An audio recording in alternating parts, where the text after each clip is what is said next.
Biz hozir do'stlar Qarshi shahridagi Naqshab transport kompaniyasidamiz va bugungi video lavhada sizni bir ajoyib yangi xushxabar bilan tanishtiraman. Assalomu alaykum barchaga, hurmatli vatandoshlar. Qashqadaryo viloyatida mana shu Naqshab transport kompaniyasi juda katta bir moddiy texnika bazasiga ega va bu transport kompaniyasi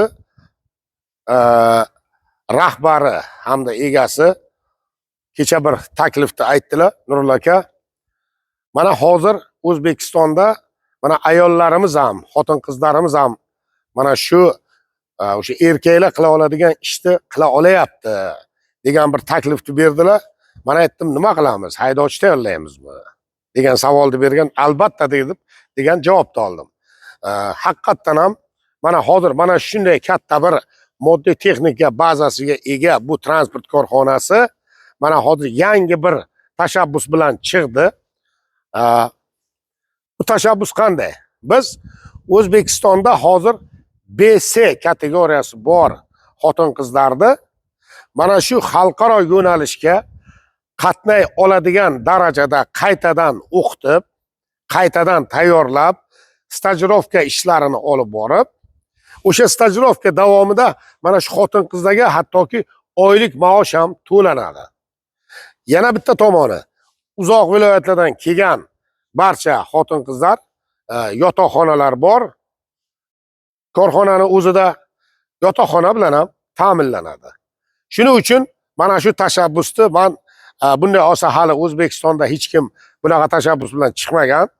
Ko'ryapsizlar, Yevropa davlatlarida, hatto Rossiya va boshqa davlatlarda ham xotin-qizlar bemalol mana shunday ulkan furalarni boshqarib yuribdi.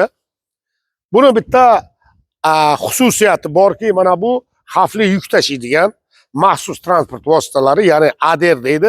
O'zbekistonimiz DAPOG'da ratifikatsiya qilgan va bundan tashqari mana shu ADR yuklarni tashdan tashqari ham boshqa sanoat mahsulotlarini ham tashiydigan transport vositalari bor.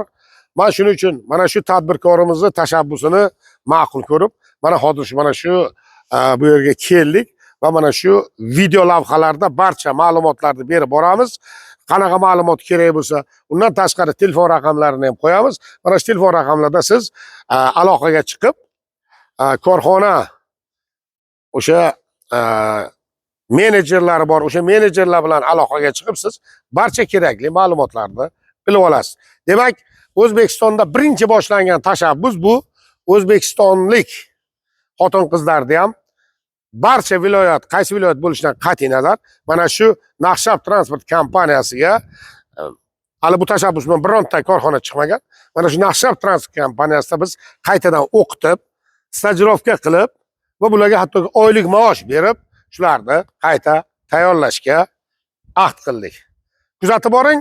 Mana hozir Marcha Nuriddinov blog kanallarida, Telegramda, YouTube'da, Facebook'da ushbu videolarni hozir men e'lon qilaman va mana shu videolardagi kontaktlarni ham qo'yib boramiz. Videoga ana telefon raqamlari, o'sha telefon raqamlariga aloqaga chiqib siz bog'lanasiz va mana shu erkaklar bajara oladigan ishni ham qilishingizga biz ishonchimiz komil va o'shanga yarasha biz xotin-qizlarni ham tayyorlaymiz. Sog' bo'lasizlar.